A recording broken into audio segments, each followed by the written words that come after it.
तो बच्चों अब हम स्टार्ट करने वाले हैं ग्राफिकल एनालिसिस मोशन चैप्टर में, है ना। अब ये ग्राफिकल एनालिसिस क्या होते हैं, तो ऑब्वियस सी बात है ग्राफ्स ड्रॉ करेंगे। और आप मैथ्स में बहुत सारे ग्राफ्स पहले पहले भी ड्रॉ करते रहे हैं। ग्राफ पेपर भी आपने देखा है, उसमें भी आप ड्रॉ करते हैं ग्राफ्स, है ना। लेकिन ग्राफ्स का पहले मतलब क्या होता है, फिर ग्राफ बनाना तो सीख ही लेंगे, लेकिन ग्राफिकल रिप्रेजेंटेशन ऑफ डाटा का क्या मतलब होता है उसको समझने की जरूरत है। तो जैसे मैं आपको बताऊं, एक्चुअली में जो ग्राफ्स होते हैं ना बच्चों, ये ओवरऑल आइडिया देते हैं। ग्राफ्स हम इस तब बनाते हैं जब हमारे पास बहुत सारा डाटा होता है, बहुत ज्यादा डाटा। अगर आप सोचो, आपने देखा होगा कि जैसे कि मान लीजिए कोई क्रिकेट मैच चल रहा है ना, सभी लोग जानते हैं क्रिकेट मैच देखते हैं, वर्ल्ड कप आता है तो देखते ही है। कैसे कोई क्रिकेट मैच चल रहा है, तो आप सोचो कि ओडीआई है, वनडे इंटरनेशनल है, तो उसमें आपको पता है कि उसमें 0 से लेकर 50 ओवर्स होंगे। और एक ओवर में आपको पता है 6 बॉल्स होती हैं, 6 बॉल्स होती है ना, 6 बार बॉल फेंकता है एक बॉलर, 6 बॉल फेंकता है एक ओवर में। तो सोचो ऐसे कितनी बॉल्स फेंकनी पड़ेंगी 50 ओवर में। तो आपको पता है 300 बॉल्स, मतलब 50 इंटू 6, तो 300 बॉल्स वो फेंकेगा। और हर बॉल में रन बनेगा कुछ ना कुछ, हर ओवर में हर बॉल में कुछ ना कुछ रन बनेगा। कोई मेडन ओवर भी हो सकता है, कुछ भी हो सकता है। तो ऐसे आपको 0 से 50 ओवर तक, या 0 से 300 बॉल तक, और 300 से ज्यादा बॉल भी हो सकती है, कोई बॉल वाइड भी हो सकती है, कोई नो बॉल भी हो सकती है। तो ऐसे बहुत सारा डाटा आ जाएगा बच्चों।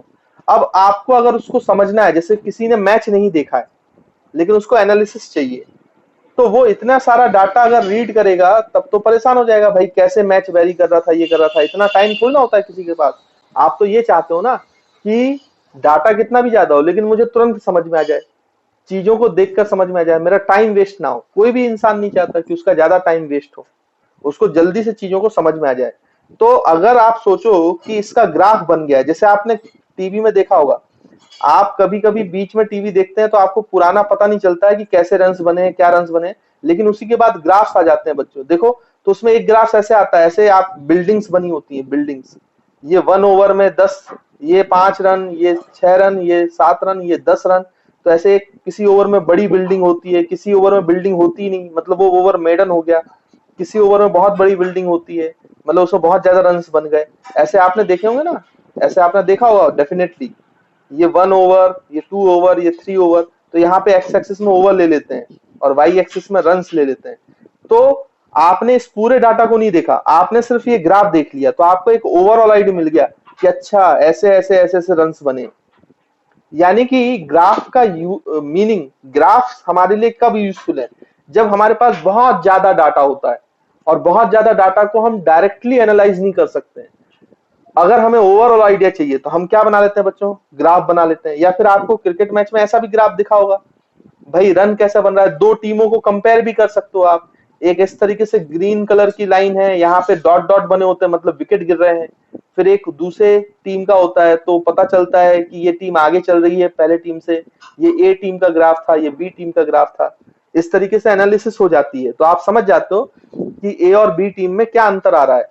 तो ये किससे समझ पा रहे हो आप, आपने कोई डाटा एनालाइज नहीं किया है, आप एक एक बॉल का रन नहीं देख रहे हो, आपने सिर्फ क्या देख लिया, ग्राफ।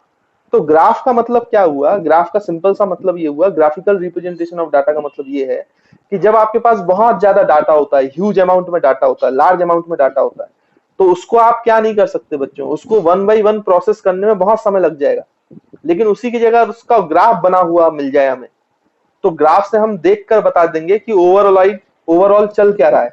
मतलब उसका एक झलक में हमें पूरे डाटा का ओवरऑल आइडिया मिल जाता है ग्राफ देखकर। इसलिए graphs are very very important, क्योंकि डाटा की कोई कमी नहीं है। और अब हम फिजिक्स पढ़ रहे हैं तो फिजिक्स में बहुत सारी चीजों में बहुत सारा डाटा आएगा, इसलिए यहाँ पर ग्राफ को एनालाइज करना बड़ा ही जरूरी हो जाता है। और हमें समझ में आता है कि चीजें मूव कैसे कर रही हैं, चीजें चल कैसे रही हैं, चीजें प्रोसेस कैसे कर रही हैं। ये तो मैंने आपको सिर्फ क्रिकेट मैच के एग्जांपल से बताया। ऐसे अब हम बहुत सारे ग्राफ्स फिजिक्स में पढ़ने वाले हैं। वेलोसिटी का ग्राफ, टाइम का पोजीशन का ग्राफ टाइम के साथ, वेलोसिटी का टाइम के साथ, है ना। तो वो कैसे एनालाइज करते हैं, उनका ग्राफ का क्या मतलब होता है, तो ग्राफिकल मीनिंग समझने वाले। लेकिन हमें ये तो समझ में आए कि ग्राफिकल रिप्रेजेंटेशन ऑफ डाटा क्या होता है। तो आई होप आपको समझ में आ गया होगा कि ग्राफिकल रिप्रेजेंटेशन ऑफ डाटा का क्या मतलब होता है ना बच्चों, और ग्राफ्स कब यूज करने चाहिए और किस लिए यूज होते हैं।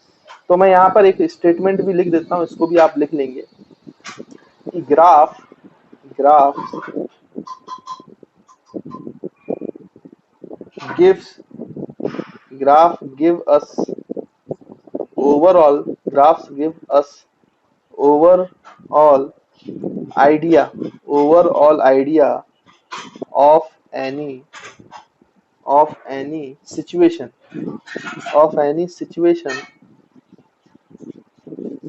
which involves which involves which involves a large amount of data which involves a large amount of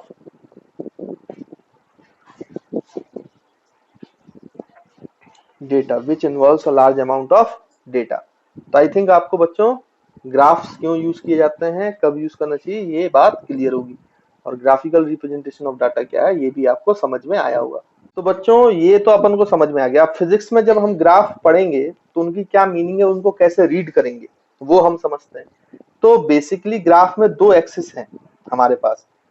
जैसे आप जनरल जो पढ़ते हो तो आप एक एक्सिस क्या मान लेते हो बच्चों, वाई एक्सिस मान लेते हो, और एक कौन सी एक्सिस मान लेते हो बच्चों, एक्स एक्सिस मान लेते हो, है ना। तो हमने एक वाई एक्सिस मान ली, एक एक्स एक्सिस मान ली। अब जब हम ग्राफ्स पढ़ेंगे ना तो ये वाई कोई भी क्वांटिटी हो सकती है, मतलब वाई की जगह कुछ भी हो सकता है। वाई की जगह वेलोसिटी हो और एक्स की जगह टाइम हो, तो वो कौन सा ग्राफ हो जाएगा बच्चों, वेलोसिटी और टाइम का ग्राफ हो जाएगा। जैसे यहाँ पर देखो वाई एक्सिस की जगह में, जब क्रिकेट मैच वाला मैं एग्जांपल ले रहा था तो वाई में रन था और एक्स एक्सिस में ओवर था, तो ये रन्स और ओवर्स का ग्राफ बन गया। तो y और x मैं जनरलाइज कर रहा हूं, बाकी y की जगह कुछ भी हो सकता है और x की जगह कुछ भी हो सकता है, वो हम एनालाइज कर लेंगे। अब बच्चों जब भी आपको ग्राफ रीड करना होता है, किसी भी दो क्वांटिटीज के बीच का ग्राफ दिया है, मान लो मैं यहाँ पे बिल्कुल सिंपल सा ग्राफ ले लेता हूँ जो स्ट्रेट लाइन है, बाकी वो ऐसे कर्व में भी हो सकता है, जिगजैग में भी हो सकता है, बार्स में भी हो सकता है ना, तो उसकी हम बात नहीं कर रहे हैं। अभी सिंपल सा ग्राफ ले लेते हैं, सिंपल सा लाइन लेते हैं। तो कोई भी ग्राफ जो होता है ना बच्चों, तो उस ग्राफ में दो इंपॉर्टेंट चीज होती है। पहली इंपॉर्टेंट चीज, मतलब ग्राफ को रीड करने में दो चीजें बड़ी इंपॉर्टेंट होती हैं फिजिक्स के नजरिए से। तो ग्राफ में पहली जो इंपॉर्टेंट चीज होती है वो होती है स्लोप ऑफ ग्राफ। तो हमें पहली बात तो ये समझना है कि ग्राफ में स्लोप का क्या मीनिंग है, स्लोप का क्या मीनिंग है, तो वो मैं आपको समझाने वाला हूं। और दूसरा होता है एरिया ऑफ कर्व, या एरिया ऑफ ग्राफ, या एरिया ऑफ कर्व, जो बोलना चाहो आप। तो इसका क्या मतलब होता है, तो मैं आपको दोनों चीजें समझाते हैं। सबसे पहले हम समझने की कोशिश करते हैं यहाँ पर कि स्लोप का क्या मतलब होता है, स्लोप ऑफ ग्राफ, स्लोप कैसे कैलकुलेट करते हैं। तो बच्चों कभी भी आपको y और x एक्सिस के बीच का ग्राफ दें, अब y की जगह कुछ भी हो सकता है, x की जगह कुछ भी हो सकता है, ये तो जनरल बताया हमने।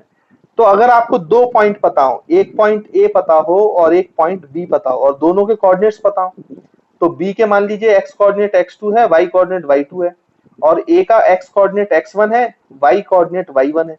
तो आपको पता हो गया कि x के करस्पॉन्डिंग जो x एक्सिस में वैल्यू है बच्चों वो x1 है, और B के करस्पॉन्डिंग जो आपका x में कोऑर्डिनेट है वो x2 है।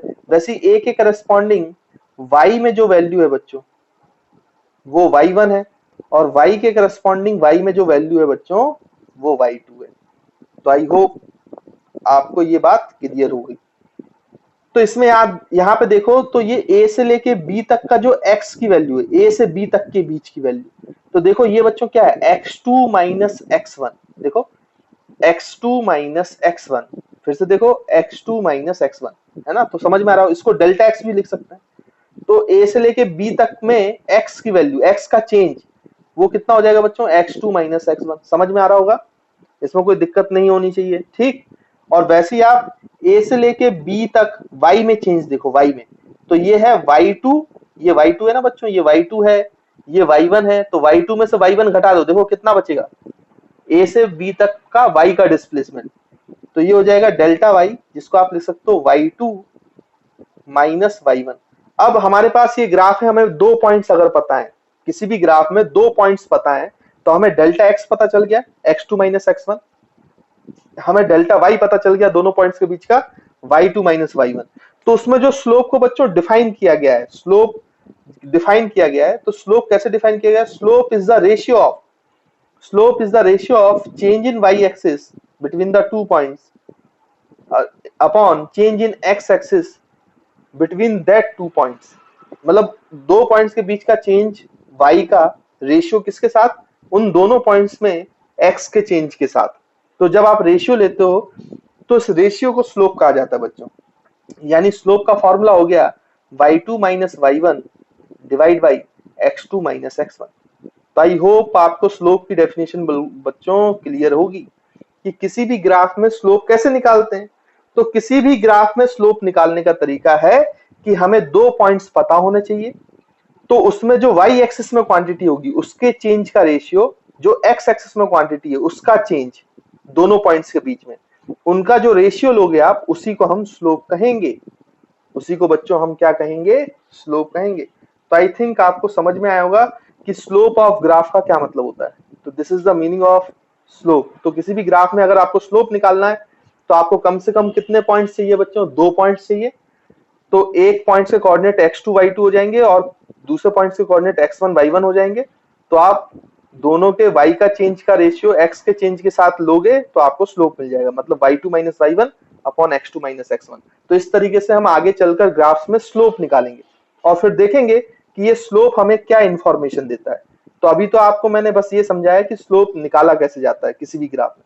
तो कोई भी दो पॉइंट्स बताओ तो आप बहुत easily slope of the graph निकाल सकते हो। तो बच्चों हमने ये देख लिया कि स्लोप ऑफ ग्राफ कैसे निकाला जा सकता है अगर हमें दो पॉइंट्स पता है ना। अब उसके बाद area of graph, area of curve, वो कैसे निकाला जाता है, सेकंड चीज है ना, एरिया। इसको ऐसे भी बोलते हैं एरिया अंडर कर्व या फिर एरिया अंडर ग्राफ, जो आप बोलना चाहो, है ना। अब इसको कैसे कैलकुलेट करते हैं वो सीखते हैं। स्लोप हमने कैलकुलेट करना सीख लिया। अब उसका मीनिंग क्या है, स्लोप हमें क्या इंफॉर्मेशन देगा वो तो हम बाद में देखेंगे, लेकिन हमें निकालना तो आना चाहिए, तब तो हम समझ पाएंगे कि क्या बताएगा वो। वैसे एरिया अंडर ग्राफ, ग्राफ भी हमें कुछ इन्फॉर्मेशन देता है। वो क्या इन्फॉर्मेशन देता है वो तो हम ग्राफ टू ग्राफ सीखेंगे, अलग अलग इन्फॉर्मेशन मिलती है, इसलिए वो ग्राफ टू ग्राफ सीखेंगे। लेकिन उसको कैलकुलेट कैसे करना है एरिया को, वो कैसे समझेंगे, तो उसको मैं आपको समझाता हूँ, है ना। तो जैसे मान लो बच्चों, वैसे ही आप एग्जांपल ले लेते हैं। ये आपका एक्स एक्सिस है, जनरलाइज ले लेते हैं। ये आपका वाई एक्सिस है। एक्चुअल जब ग्राफ्स आएंगे तो एक्स एक्सिस जगह कुछ भी हो सकता है, वाई एक्सिस जगह कुछ भी हो सकता है। और मान लो अभी वही स्ट्रेट लाइन है, तो इसमें बच्चों मान लीजिए कि दो पॉइंट्स है x1 और x2। तो आपको ये बोला गया है कि फाइंड फाइंड या फिर अभी तो फाइंड नहीं कर रहे हैं, अभी तो मार्क कर लो, mark the graph, mark mark the area under graph from x is equals to x1 to x is equals to x2। मतलब x1 से x2 तक हमें एरिया मार्क करना है। कौन सा एरिया होगा ये, जब भी आपको x1 से x2 तक एरिया बोला जाएगा तो कैलकुलेशन तो कर लेंगे बाद में, कैसे कैलकुलेट करेंगे बाद में सीख लेंगे, लेकिन मार्क कैसे करेंगे एरिया ये तो पता चले। तो बच्चों मार्क करने का तरीका क्या है एरिया का, वो मैं आपको बताता हूँ। देखो ये आपके पास एक ग्राफ होगा, कोई भी कर्व होगा, यहाँ स्ट्रेट लाइन है, कोई कर्व भी हो सकता है, और ये आपका एक्स एक्सिस होगा। तो सबसे पहले जहां से बोला गया है मार्क करने के लिए तो x1, तो बच्चों x1 से एक परपेंडिकुलर लाइन या parallel to y axis line खींचो। x1 से parallel to y axis line खींचो, देखो ये डॉटेड लाइन रेड कलर की। और ये जहां पर ग्राफ को कट कर रहा है, ये स्ट्रेट लाइन हो, कर्व लाइन हो, जहां भी कट कर रहा है वहां पे आप मार्क कर लो। तो हमने मार्क कर लिया। फिर हमें क्या करना है कि x2 जहां तक एरिया कैलकुलेट करने के लिए बोला गया है, x2 x1 से x2, तो वहां से फिर से parallel to y axis line खींचो, parallel to y axis line खींचो, खींचा। ये भी इस कर्व को एक जगह पे कट कर रहा होगा तो वहां पे मार्क कर लो। अब जितना एरिया x एक्सिस के बीच में x1 और x2 से जो हमने parallel to y axis line खींचा है उसके बीच में, और ये ग्राफ के बीच में, कर्व के बीच में जो भी एरिया आ रहा है वही एरिया अंडर कर्व है, वो हमारा एरिया है जिसको हमें कैलकुलेट करना है। जब ऐसा बोला गया तो ये एरिया मार्क करना है। तो आपको समझ में आ गया होगा कैसे मार्किंग होती है, एरिया को कैसे मार्क करते हैं। जैसे मान लीजिए कि इसी क्वेश्चन में हम दूसरा ग्राफ लेते हैं। ये बच्चों आपका x1 हो जाता है, यहाँ पे x2 हो जाता, और यहाँ पे कोई ऐसा कर्व होता, कुछ भी ग्राफ हो सकता ना y और x के बीच में, जरूरी नहीं तो है नहीं कि हमेशा स्ट्रेट लाइन होगा। तो हमें ये जो एरिया मार्क करना है x1 से x2, यहाँ पे कैसे मार्क करेंगे, तो फिर से वही प्रोसेस, आप x1 से parallel to y axis line खींचते जाओ, कर्व को जहां पे कट करे वहां पे मार्क कर लो। फिर x2 के पैरेलल x2 से पैरेलल टू y एक्सिस एक लाइन खींचो, जहां कट कर रहा हो वहां पे कट कर लो, मार्क कर लो। अब उस ग्राफ उस कर्व के बीच में, एक्स एक्सिस के बीच में और ये दो पैरेलल लाइंस के बीच में जितना एरिया फंस जाएगा वही हमारा एरिया अंडर कर्व है, उसी को हम एरिया अंडर कर्व बोलते हैं। जैसे बच्चों मान लीजिए कि इस टाइप का, ये 1, ये 2, 3, अभी मैं आपको मार्किंग सिखा रहा हूं कि मार्क कैसे करते हैं एरिया। जैसे आपसे बोला जाए ये एक्स एक्सिस, ये वाई एक्सिस, और आपको एरिया जो मार्क करना है वो x इक्वल्स टू 0 से लेकर x इज इक्वल्स टू 2 तक मार्क करना है, और आपका कर्व इस तरीके का ऐसे। तो बच्चों कैसे मार्क करोगे? एक पॉइंट तो आपको x इक्वल्स टू 0 लेना पड़ेगा और एक कहीं पर x इक्वल्स टू 2 रहेगा। तो पहले तो आप x से parallel to y axis line खींचो, लेकिन यहाँ पे कर्व खुद ही कट कर रहा है, कर्व तो यहीं से स्टार्ट हो रहा है, तो यहीं कट कर लो, उसको पैरेलल खींचने की जरूरत है ही नहीं क्योंकि यहीं से पास हो रहा है। अगर ये यहीं से कट नहीं होता तो फिर हमें parallel to y axis line खींचनी पड़ती। अब x2 में देखो, जैसे कि अब x एक्सिस पर कट नहीं कर रहा है तो ऊपर कहीं पर है, तो parallel to y axis line खींचे और कर्व को जहां पर कट कर रहा हो वहां मार्क कर ले। अब इन दो पॉइंट्स के बीच में, x एक्सिस के बीच में और कर्व के बीच में जो भी एरिया फंस गया है उसको मार्क कर लें। तो ये हमारा एरिया अंडर कर्व है, from x equals to 0 to x equals to 2। जैसे मान लीजिए कि फोर्थ इस टाइप का ग्राफ है आपके पास, ये x एक्सिस, ये y एक्सिस, ऐसा कोई ग्राफ है, और आपको बोला है x इक्वल्स टू 1 से लेकर x इक्वल्स टू 2 तक एरिया मार्क करें। तो कैसे मार्क करेंगे? पहले x1 से लेकर बच्चों पैरेलल टू x एक्सिस खींचेंगे। देखो अब 0 से मार्क नहीं किया है इसलिए 0 पे कट नहीं कर रहा है, ये थोड़ा सा ऊपर गया है, x एक्सिस से पास नहीं हो रहा है, इसलिए हमें parallel to y axis line खींचना पड़ा। वैसे x2 से parallel to y axis line खींचो। अब जितना एरिया ग्राफ के बीच में, एक्स एक्सिस के बीच में और ये दो पैरेलल लाइंस के बीच में आ रहा है उसको मार्क कर लो। तो this is our area under curve from x1, from x equals to 1 to x equals to 2। तो आई होप आपको समझ में आया होगा कि कभी भी ग्राफ कैसे कैलकुलेट करेंगे, ये एरिया कैसे कैलकुलेट करेंगे, ये तो मैं सिखा ही दूंगा आपको, और ये क्या इंफॉर्मेशन देता है ये भी समझ में आ जाएगा, लेकिन एरिया मार्क कैसे करते हैं ये तो समझ में आना चाहिए ना बच्चों। तो ये समझना बड़ा ही जरूरी था। तो आई होप आपको क्लियर होगा कि एरिया अंडर कर्व की मार्किंग कैसे होती है, और अब हम सीखेंगे कि उसको कैलकुलेट कैसे करते हैं एग्जाम्पल से। और फिजिक्स में हम ग्राफ्स पढ़ते हैं, तो अब ग्राफिकल एनालिसिस चालू करते हैं। तो आई होप आपको दोनों पॉइंट क्लियर होंगे, स्लोप ऑफ ग्राफ क्या होता है और एरिया अंडर कर्व या ग्राफ क्या होता है। तो बच्चों ग्राफ के दो इंपॉर्टेंट पैरामीटर, स्लोप और एरिया अंडर कर्व, ये मैं दोनों आपको बता चुका हूं। अब वो हमें क्या इंफॉर्मेशन देंगे वो हम वन बाय वन देखते जाते हैं और सीखते जाएंगे, है ना।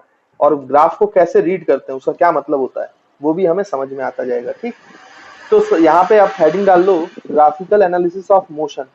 जो हमने अभी तक मोशन पढ़ा है ना बच्चों, उनका ग्राफिकल एनालिसिस कैसे किया जाएगा वो एनालिसिस हम सीखते हैं। ग्राफिकल एनालिसिस ऑफ मोशन कौन सी चीज क्या बताएगी इसमें? आप कुछ सेट्स ऑफ ग्राफ होते हैं बच्चों, है ना। जैसे सबसे पहला ग्राफ और सबसे बेसिक ग्राफ जो होता है, फर्स्ट टाइप के ग्राफ, उनको बोला जाता है पोजीशन टाइम ग्राफ। मतलब पोजीशन वर्सेस वाई एक्सिस में आपका पोजीशन हो जाएगा और एक्स एक्सिस में बच्चों आपका टाइम होगा। तो उन ग्राफ्स को हम क्या बोलते हैं? Position time graph. अब ये जो पोजीशन टाइम ग्राफ्स होते हैं इसमें भी बहुत सारे केसेस हैं, तो मैं एक एक केस करके आपको सॉल्व करके बताते चलता हूँ और उसकी इंपॉर्टेंस बताते चलता हूँ, और वो मोशन को कैसे डिफाइन करता है वो मैं आपको बताते चलता हूँ। तो केस नंबर 1, मान लीजिए कि आपका पोजीशन टाइम ग्राफ है। तो जैसे मैंने आपको बोला कि पोजीशन टाइम ग्राफ में आपका बच्चों पोजीशन जो है वो आपका कहाँ है? पोजीशन को हम किससे रिप्रेजेंट करते हैं बच्चों? एक्स से। तो पोजीशन को आपको वाई एक्सिस में लेना है, तो एक्स से डिनोट करते हैं, इसलिए वाई एक्सिस की जगह एक्स आ गया, एक्स। और एक्स एक्सिस की जगह पर टाइम लेना है, तो मैंने एक्स एक्सिस पर टी लिख दिया। अब मान लीजिए ये ऐसा यूनिट में लिया गया है, जो आपका एक्स एक्सिस में टाइम है वो सेकंड्स में, और वाई एक्सिस में जो पोजीशन है वो मीटर्स में। अच्छा बच्चों, हम ग्राफ में क्या रिप्रेजेंट करते हैं? डाटा। अब मान लो कि आपका कुछ इस तरीके का मोशन है कि यहाँ पे आपको पोजीशन दिया है और यहाँ पे आपको टाइम दिया है, तो इसके बहुत सारे डाटा दिए हैं आपको, तो उसको हमें ग्राफ में रिप्रेजेंट करना है। तो मैं यहाँ पे लिख देता हूँ, जैसे मान लो यहाँ पे दिया गया है 0 सेकंड, 1 सेकंड, 2 सेकंड, 3 सेकंड, ये सेकंड्स में दिया गया है, और ये पोजीशन जो है वो मीटर्स में दिया गया। तो 0 सेकंड में पार्टिकल 2 मीटर पे था, 1 पे भी 2 था, 3 पे भी 2 था, 4 पे भी 2 पर है। तो अगर हमें यहाँ पे मार्क करना है तो अब कैसा ग्राफ ड्रॉ होगा, पोजीशन टाइम ग्राफ कैसा ड्रॉ होगा, देखो बच्चों। तो ये आपका 1 सेकंड, ये 2 सेकंड, ये 3 सेकंड, ये 4 सेकंड और ये 2 मीटर्स है ना। तो देखो ये तो कांस्टेंट है, पोजीशन चेंज ही नहीं हो रही है इसके हिसाब से, तो जो डाटा दिया है मतलब 1 पर। अब ग्राफ में मार्क करना तो आता ही है ना आपको, ऐसा तो है नहीं मार्क करना नहीं आता है। तो 1 सेकंड पे 2 मीटर, तो ये वाला पॉइंट, 2 सेकंड पे 2 मीटर ये वाला पॉइंट, 3 सेकंड पे 2 मीटर ये वाला पॉइंट, 4 सेकंड पे ये। अब इसको मिलाओगे तो देखो आपको स्ट्रेट लाइन मिल रहा है, लेकिन parallel to time axis. Time axis के पैरेलल मिल गई बच्चों, straight line which is parallel to time axis. तो आप ध्यान से देखें जरा, इस स्ट्रेट लाइन को ध्यान से देखो आप। ये स्ट्रेट लाइन क्या बता रहा है, डाटा को देखो पहले तो। अगर आप डाटा को एनालाइज करो तो आप समझ पा रहे होगे कि अगर कहीं पर ओरिजिन है जहां से ये नापा गया है, तो वहां से 2 मीटर पे कोई पार्टिकल है, तो 1 सेकंड पे भी वही है, 2 सेकंड पे भी 2 ही पर है, 3 सेकंड पे भी 3 सेकंड पे भी 2 पर है। यानी कि वो तो कहीं जा ही नहीं रहा है भाई, वो कहीं मूव कर ही नहीं रहा है, पार्टिकल वहीं रुक गया है x इक्वल्स टू 2 पर। यानी कि बच्चों पार्टिकल कैसा है, रेस्ट पर, रेस्ट पर। तो हम इस ग्राफ से समझ सकते हैं, जब भी आप ऐसा ग्राफ देखें तो आप समझ जाएंगे body is in rest, motion तो हो ही नहीं रहा है। तो जब भी आपके पास पोजीशन टाइम ग्राफ आए और वो position time graph parallel to time axis मिले, पैरेलल टू टाइम एक्सिस, इसका मतलब जो बॉडी है बच्चों वो कैसी है, वो बॉडी रेस्ट पर है, वो बॉडी कैसी है, रेस्ट पर। आई होप आपको बात क्लियर होगी। तो इस पॉइंट को हम लिख लेते हैं यहाँ पे, इस इंपॉर्टेंट पॉइंट को यहाँ पे लिख लेते हैं। तो आप इस बात को याद रखेंगे हमेशा कि जब भी पोजीशन टाइम ग्राफ देखेंगे, when position time graph, when position time graph becomes parallel to time axis, becomes parallel to time axis, then the body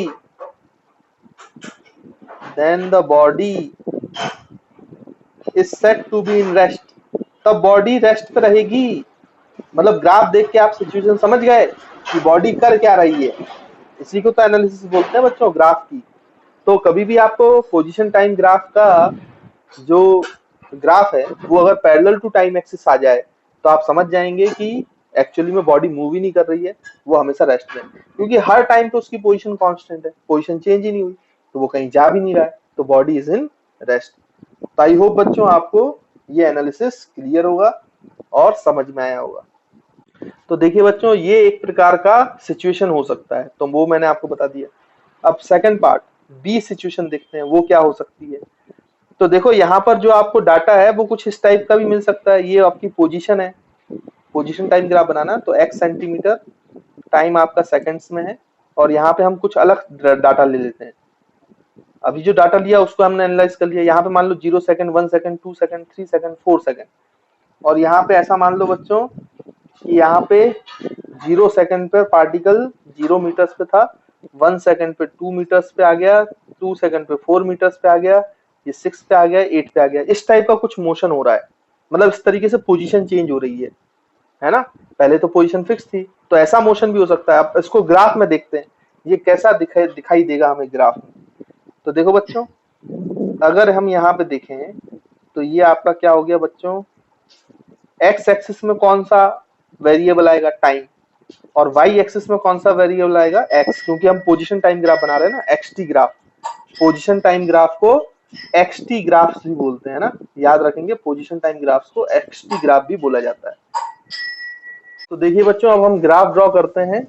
तो यहाँ पर क्या करेंगे, यहाँ पे मार्किंग कर लो पहले तो, जो डाटा दिया उसको ग्राफ बनाना तो आपको आता ही है। तो यहाँ एक काम करते हैं, ये x का 0 पॉइंट है, ये x का 2 है, 4 है, 6 है, और ये बच्चों 8 है ना, x मीटर्स में और टाइम सेकंड में। और टाइम भी मार्क कर लेते हैं, ये 1 सेकंड, 2 सेकंड, 3 सेकंड, 4 सेकंड, है ना बच्चों, और भी आगे ऐसे ही चलता रहेगा। अब हम पॉइंट्स मार्क कर लें जल्दी से। तो 1 सेकंड पे 2 मीटर मतलब ये वाला पॉइंट, 2 सेकंड पे 4 मीटर मतलब ये वाला पॉइंट, 3 सेकंड पे 6 मीटर मतलब बच्चों ये वाला पॉइंट, और 4 सेकंड पे 8 तो ये वाला पॉइंट। तो आप इन सारे पॉइंट्स को जोड़ोगे तो देखो स्ट्रेट लाइन मिल रहा है फिर से। लेकिन अब ये पहले से अलग स्ट्रेट लाइन है कि पहले जैसी है? पहले की स्ट्रेट लाइन जो थी बच्चों वो पैरेलल टू टाइम एक्सिस थी, लेकिन ये पैरेलल टू टाइम एक्सिस नहीं है, ये टाइम एक्सिस से कुछ एंगल इंक्लाइंड है। तो हम बोलेंगे this straight line is inclined to time axis. अब देखो बच्चों ये ग्राफ तो ड्रॉ कर लिया, लेकिन ये ग्राफ क्या बता रहा है, इससे क्या मोशन है?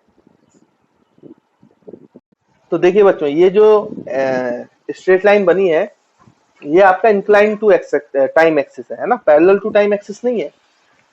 लेकिन ये हमें क्या इंफॉर्मेशन दे रहा है उसके बारे में अगर हम थोड़ा सा समझें तो बच्चों समझ में आएगा।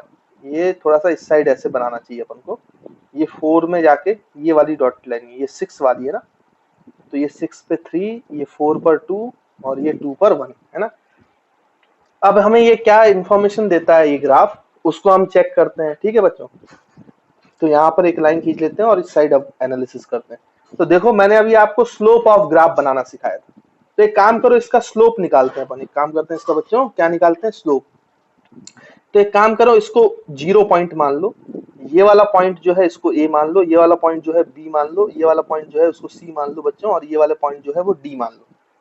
अब स्लोप निकालने के लिए आपको कितने पॉइंट्स चाहिए बताओ बच्चों, बताइए। 2 पॉइंट्स हमने बताया था ना, अगर मुझे 2 पॉइंट्स पता है तो मैं change in y upon change in x का रेशियो लूंगा तो मुझे स्लोप मिल जाएगा। तो यहाँ पे 2 पॉइंट, अब ये सारे पॉइंट्स आपको पता है, कोई भी 2 पॉइंट चूज कर लो।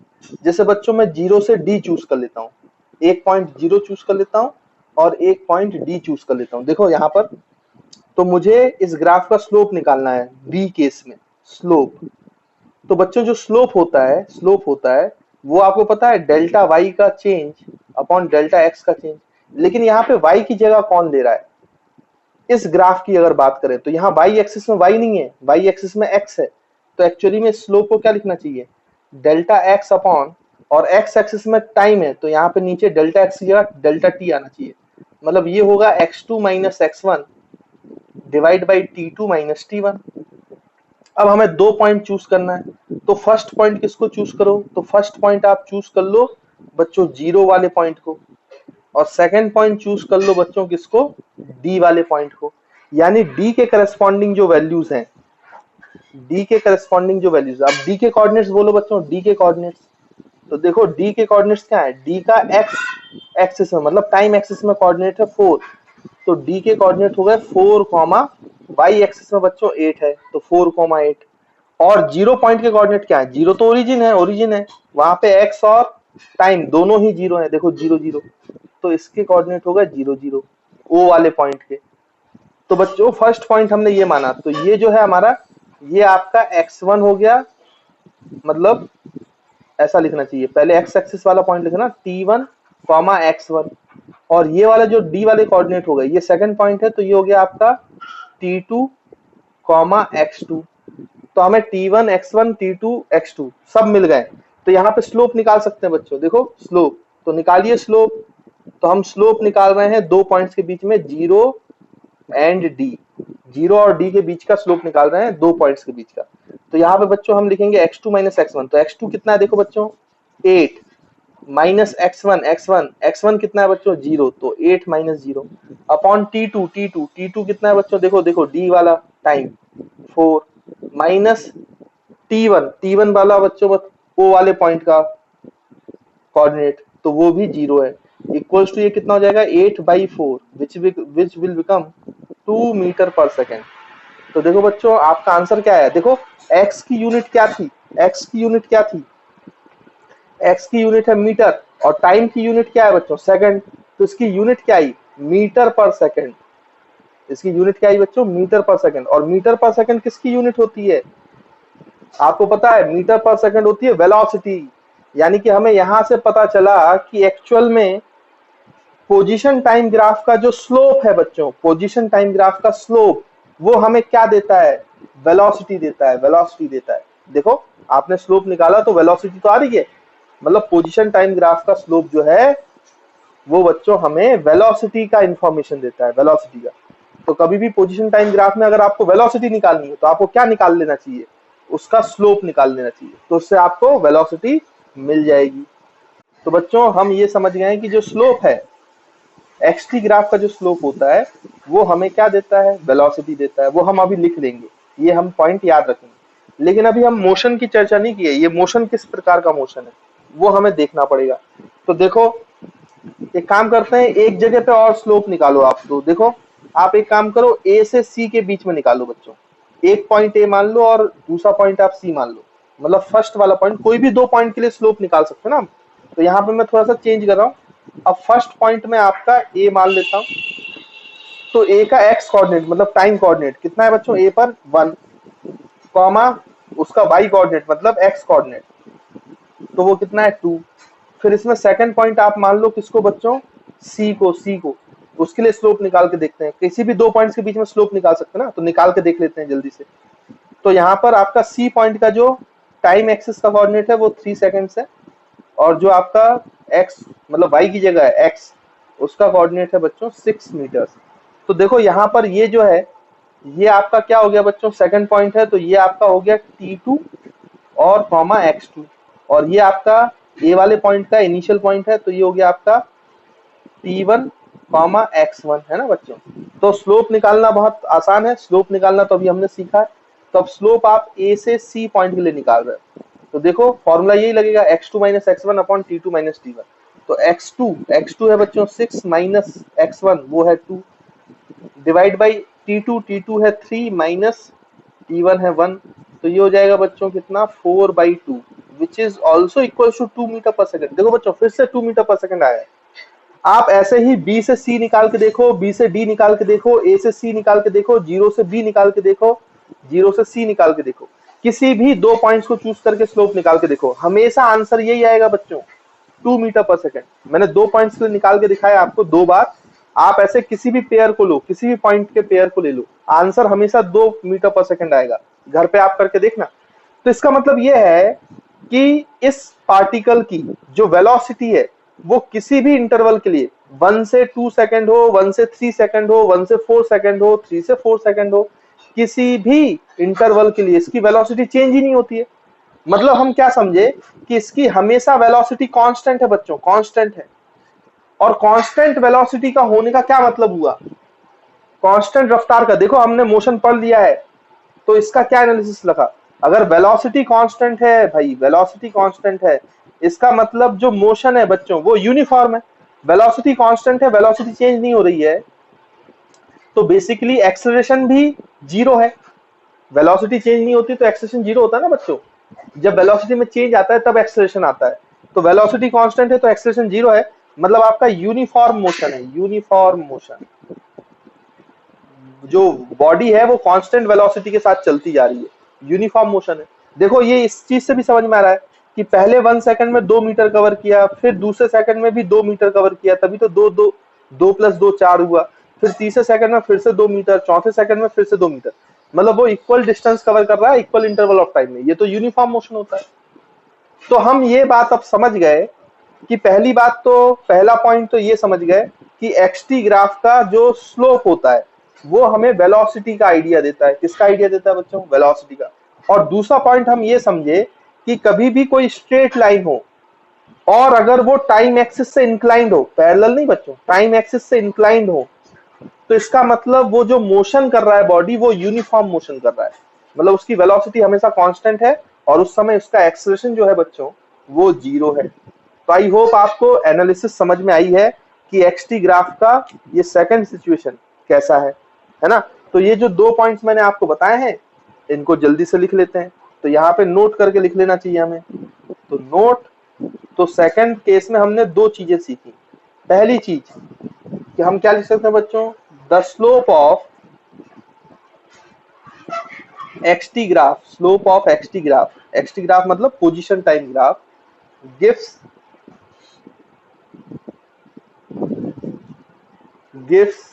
give us the velocity, give us the velocity of particle की वो वेलोसिटी देता है कौन, स्लोप ऑफ एक्सटी ग्राफ। और दूसरी इंपॉर्टेंट चीज हम क्या सीखें, अगर एक्सटी ग्राफ एक स्ट्रेट लाइन आए which is inclined to time axis, not parallel to time axis, inclined to time axis, इसका मतलब मोशन जो है, motion is said to be uniform motion, मतलब वेलोसिटी कांस्टेंट रहेगी, है ना बच्चों। तो इसको भी लिख लेते हैं, व्हेन पोजीशन टाइम ग्राफ, मतलब XT graph is a straight line, xt graph is a straight line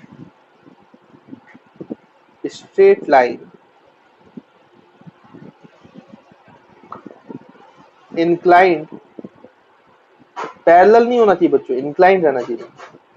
तो when xt graph is a straight line inclined to time axis, inclined to time axis, inclined to time axis, then the motion, then the motion is said to be uniform motion, said to be uniform motion, that is velocity of body, that is velocity of body remains constant, velocity of body remains constant। तो body की जो velocity है बच्चों वो constant रहेगी। तो I hope आपको ये एनालिसिस पोजीशन टाइम ग्राफ समझ में आ रहा होगा, और ये जो हमने एनालिसिस की है, और ये बच्चों बहुत इंपॉर्टेंट पॉइंट है कि स्लोप ऑफ एक्सटी ग्राफ हमेशा वेलोसिटी देता है, ये भूलना नहीं है, ये बहुत काम आएगा आपको। तो बच्चों दो टाइप की सिचुएशन का हम ग्राफ बना चुके हैं, दो केसेस के लिए। एक और केस देखते हैं और उसमें देखते हैं कि पोजीशन इसमें कुछ और अलग तरीके से वेरी करेगी, है ना। कैसे वेरी करेगी, तो कुछ डाटा ले लेते हैं, फिर हम ग्राफ बनाते हैं और उसको एनालाइज करते हैं। तो जैसे मान लो अभी जैसे हम बोलते आ रहे हैं कि एक्स जो है आपका पोजीशन वो मीटर्स में ले रहे हैं, टाइम जो है वो सेकंड्स में ले रहे हैं बच्चों, और यहाँ पे कुछ आपको ऐसे डाटा दिया गया, मान लो इस तरीके से 0 1 2 3 4, और मान लो 0 पर आपका 0 मीटर्स है, 1 पर 1 मीटर पे है, 2 पर 4 मीटर पे है, 3 पर 9 मीटर पे है पार्टिकल, और 4 सेकंड पर 16 मीटर्स पे है पार्टिकल। कुछ इस तरीके का सिचुएशन है, पार्टिकल ऐसे कुछ मूव कर रहा है। तो देखो बच्चों अब इसको कैसे ग्राफ बनाएंगे, तो हम सबसे पहले ग्राफिकल एनालिसिस करना है, तो ग्राफ ड्रॉ करते हैं इसके लिए। तो यहाँ पे वही पोजीशन टाइम ग्राफ है, तो आपको पता ही है टाइम एक्स एक्सिस में टाइम लेंगे और वाई एक्सिस में पोजीशन लेंगे, पोजीशन मीटर्स में लेंगे, टाइम सेकंड्स में लेंगे। फिर इनकी मार्किंग करनी है, तो हम मार्किंग कर लेते हैं बच्चों। तो ये हमारा क्या हो गया 1 सेकेंड, ये हमारा 2 सेकेंड, ये हमारा 3 सेकेंड, ये हमारा 4 सेकेंड। वैसे यहाँ पे देखो ये आपका 1 मीटर, ये 0 मीटर, तो ये 1 मीटर है ना, यहाँ बना लेते हैं। फिर ये 4 मीटर, फिर ये 9 मीटर और 16 मीटर कुछ यहाँ, तो थोड़ा गैप करना पड़ेगा ना, गैप बढ़ता जा रहा है। तो ये 1 मीटर, फिर 4 मीटर, फिर 9 मीटर और बड़ा गैप, फिर 16 मीटर और बड़ा गैप। अब मार्किंग करना है, तो मार्किंग करना आपको आता है बच्चों। 1 0 पे 0 है तो ये एक पॉइंट ये मिल गया, 0 पे 1 है तो एक पॉइंट ये मिल गया, 2 पर 4 है तो बच्चों एक पॉइंट आपको ये मिल गया, 3 पर 9 है तो एक पॉइंट आपको ये मिल गया, 4 पर 16 है तो एक पॉइंट आपको ये मिल गया। तो इसको आप ऐसे ज्वाइन करो बच्चों। जब ये सारे पॉइंट्स को आप ज्वाइन करोगे तो देखो अब आपको स्ट्रेट लाइन नहीं मिल रही है, अब स्ट्रेट लाइन नहीं मिल रही है। देखो अभी तक जो हमारा टाइम पोजीशन टाइम ग्राफ था, या तो स्ट्रेट लाइन मिल रही थी पैरेलल टू एक्स एक्सिस, या स्ट्रेट लाइन मिल रही थी आपकी इंक्लाइन टू एक्स एक्सिस। लेकिन ये स्ट्रेट लाइन है, दिस इज कर्व्ड लाइन। ऐसी कोई भी लाइन जो स्ट्रेट ना हो उसको हम कर्व्ड लाइन बोलते हैं। मतलब ये ग्राफ कर्व्ड मिला है अपन को, कर्व्ड ग्राफ मिला है, कर्व्ड लाइन का ग्राफ मिला है ना। अब इस ग्राफ का क्या मतलब है, कर्व्ड लाइन वाले ग्राफ का? फिर से वही, आप चाहो तो यहाँ पे पॉइंट मार्क कर सकते हो। ये आपका 0,0, तो ये ए पॉइंट है, ये बी पॉइंट है, ये सी पॉइंट है, ये डी पॉइंट है और ये ई पॉइंट है बच्चों, है ना। तो ई पॉइंट पे ये 16 4, डी पॉइंट पे आपका 9 और 3, 4 और 2, 1 और 1 और 0,0, ये आपका ए वाला पॉइंट हो गया। अब देखो अब इसमें क्या करेंगे हम, इसमें अपन स्लोप निकाल के देखते हैं बच्चों, है ना। स्लोप निकाल के देखते हैं क्योंकि स्लोप वेलोसिटी देता है ना, एक्सटी ग्राफ का स्लोप वो वेलोसिटी देता है। तो स्लोप निकालने के लिए कम से कम 2 पॉइंट्स चाहिए बच्चों। तो यहाँ से ए और ई ले लेते हैं। एक आपका पॉइंट ए हो गया बच्चों और दूसरा पॉइंट आपका ई हो गया, यानी फर्स्ट पॉइंट आपका ए हो गया और सेकंड पॉइंट जो है बच्चों वो ई को ले लेते हैं हम। तो ई के जो कोऑर्डिनेट्स हैं वो क्या है, देखो देखो देखो, ई का एक्स में जो टाइम है वो है 4, कॉमा ई में जो वाई की जगह एक्स है वो है बच्चों 16। वैसे ही ए पॉइंट पे देखो ये 0,0 है ना, यहाँ पे एक्स और वाई यानी कि टाइम और एक्स दोनों ही 0 है। तो आपको 2 पॉइंट्स मिल गए, मतलब आपको यहाँ पे क्या मिल गया बच्चों, ये आपको T2 मिल गया, ये x2 मिल गया, और ये आपको T1 मिल गया, x1 मिल गया, है ना। अब आपको दोनों मिल गए हैं तो स्लोप निकालना कौन सी बड़ी बात है, स्लोप निकाल लेते हैं जल्दी से। तो देखिए बच्चों ये इसका स्लोप, यानी हम ए और ई पॉइंट के बीच का स्लोप निकाल रहे हैं, दो पॉइंट्स के बीच का निकालते हैं ना। तो यहाँ पे डेल्टा वाई की जगह डेल्टा एक्स है, तो ये x2 minus x1 divide by delta x की जगह टी है टी, तो यहाँ पर T2 माइनस T1। तो देखो बच्चों अगर यहाँ निकालोगे तो x2 की वैल्यू 16 माइनस x1 की वैल्यू 0 है डिवाइड बाई T2 की वैल्यू 4 माइनस T1 की वैल्यू 0। तो देखो बच्चों ये 16/4 आया, मतलब 4 और यूनिट x की यूनिट मीटर और टाइम की यूनिट सेकंड। तो जैसे मैंने कहा था स्लोप जो है आपको क्या देता है, एक्सटी ग्राफ का स्लोप वेलोसिटी देता है। तो ए से ई तक की वेलोसिटी क्या आई बच्चों, 4 मीटर पर सेकंड। आप अब किसी और पॉइंट के लिए निकालो, एक काम करते हैं हम, अब हम निकालते हैं फर्स्ट पॉइंट डी को मान लेते हैं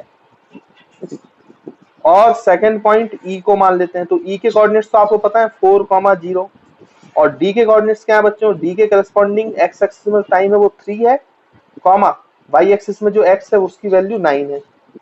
तो ये हमने ले ली, तो आपको क्या मिल गया बच्चों, यहाँ से ये आप लिख सकते हो, ये जो है आपका ये T2 x2 है और ये आपका T1 x1 है। फिर से आप D से E के लिए स्लोप निकालो, तो D से E के लिए जो स्लोप आएगा वो कितना आएगा, देखो आप D से E के लिए स्लोप D to E, तो बच्चों x2 माइनस x1, तो x2 है 16 माइनस x1 है 9 divide by T2 minus T1, तो T2 4 है और माइनस 3 है, तो देखो बच्चों 7/1, तो ये 7 मीटर पर सेकंड। अब यहाँ पे देखो, यहाँ पे दो अलग अलग पॉइंट में अलग अलग वेलोसिटी आ रही है। ऐसी आप कोई दूसरे पॉइंट लो, बी से सी, ए से सी, ए से डी, या बी से डी, या सी से ई, तो आप देखोगे कि वेलोसिटीज अलग अलग आएंगी। मतलब इसमें वेलोसिटी अलग अलग आने का मतलब क्या हो रही है, क्या है कि वेलोसिटी चेंज हो रही है, लगातार चेंज हो रही है। और अगर वेलोसिटी चेंज हो रही है बच्चों, इसका मतलब ये है कि ये हम समझ में आ गया कि इस ग्राफ में हो क्या रहा है कि वेलोसिटी चेंजेस, वेलोसिटी चेंज कर रही है। देखो उसकी वैल्यू कांस्टेंट नहीं है जो पहले ग्राफ में था, इससे पहले वाले केस में था, इस केस में नहीं है। और अगर वेलोसिटी चेंज नहीं है तो अब एक्सेलरेशन आएगा, मतलब एक्सेलरेशन की वैल्यू अब 0 नहीं होगी, और एक्सेलरेशन 0 नहीं होगी तो बच्चों ये कैसा मोशन है, नॉन यूनिफॉर्म मोशन। कैसा मोशन है, नॉन यूनिफॉर्म मोशन। यानी मुझे ये बात समझ में आ गई कि अगर मुझे स्ट्रेट लाइन नहीं मिलती, अगर मुझे स्ट्रेट लाइन मिलेगा तो यूनिफॉर्म मोशन है एक्सटी ग्राफ में, इंक्लाइन टू टाइम एक्सिस। लेकिन अगर मुझे कर्व्ड लाइन मिले एक्सटी ग्राफ में, पोजीशन टाइम ग्राफ में कोई कर्व्ड लाइन मिले, इसका मतलब वहां पे वेलोसिटी चेंज हो रही होती है और वो नॉन यूनिफॉर्म को रिप्रेजेंट करता है, नॉन यूनिफॉर्म मोशन को रिप्रेजेंट करता है। मतलब कर्व्ड ग्राफ में आपका जो मोशन है, एक्सटी ग्राफ अगर कर्व्ड मिल जाए तो जो आपका मोशन है वो बच्चों कैसा होगा, पार्टिकल का non uniform motion. I think आपको बात समझ में आ रही होगी, इसमें क्लियर होगा, ये तीसरा केस भी आपको क्लियर होगा, है ना। तो यहाँ पे हम इस पॉइंट को लिख सकते हैं, तो यहाँ पे आप चाहो तो इसको नोट करके लिख लो बच्चों, बड़ा इंपॉर्टेंट पॉइंट है ये। तो यहाँ पे नोट करके लिख लेते हैं हम, क्या नोट लिखना है कि whenever xt ग्राफ से क्या मतलब बच्चों, position time graph. whenever xt graph becomes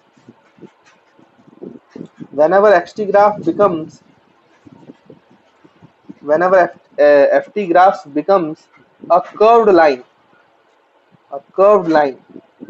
है ना। अब स्ट्रेट लाइन नहीं है, कर्व्ड लाइन इन नेचर, मतलब उस लाइन का नेचर जो है वो कर्व्ड हो, curved line in nature, then the motion of particle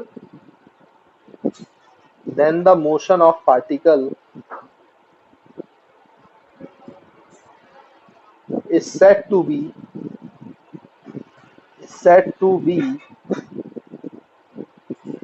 non-uniform motion, is said to be non-uniform motion, non-uniform motion, that is velocity of particle changes, velocity of particle changes, and hence acceleration is not equals to zero. अगर particle change होगा, velocity change होगा, तो फिर acceleration zero नहीं होगा, फिर acceleration की भी कुछ वैल्यू आएगी। मतलब ये आपका नॉन यूनिफॉर्म मोशन है जिसमें एक्सेलरेशन जीरो नहीं है। तो ये कभी भी कर्व लाइन में। और दूसरा आप यहाँ से भी समझ सकते हो, देखो डाटा भी देख के समझ सकते हो। पहले 1 सेकंड में 1 मीटर चला, फिर दूसरे सेकंड में वो 3 मीटर चला, तो 1 + 3 जो हो गया वो 4 हो गया। फिर अगले 1 सेकंड में वो 5 चलता है, अगले 1 सेकंड में वो 7 चलता है। तो मतलब इक्वल इंटरवल ऑफ टाइम में वो अनइक्वल डिस्टेंसेस कवर कर रहा है। तो बच्चों आपको बताया हुआ है, जब भी कोई बॉडी अनइक्वल डिस्टेंसेस कवर करेगा इक्वल इंटरवल ऑफ टाइम में, तो वो कैसा मोशन परफॉर्म करता है? Non uniform motion. तो आई होप आपको पोजीशन टाइम ग्राफ क्लियर होगा। जो 3 टाइप की पॉसिबिलिटीज हैं वो 3 केसेस में मैंने आपको करा दिया है। तो इंपॉर्टेंट चीज क्या है, फिर से मैं एक बार रिपीट कर देता हूं। पोजीशन टाइम ग्राफ में, अगर पोजीशन टाइम ग्राफ में parallel to time axis graph मिले, स्ट्रेट लाइन, तो बॉडी रेस्ट पर है, वो मूव ही नहीं कर रहा है, उसकी पोजीशन फिक्स हो गई। फिर अगर incline to time axis straight line है पोजीशन टाइम ग्राफ में, इसका मतलब वो यूनिफॉर्म मोशन में है, वेलोसिटी कांस्टेंट है, एक्सेलरेशन जीरो है।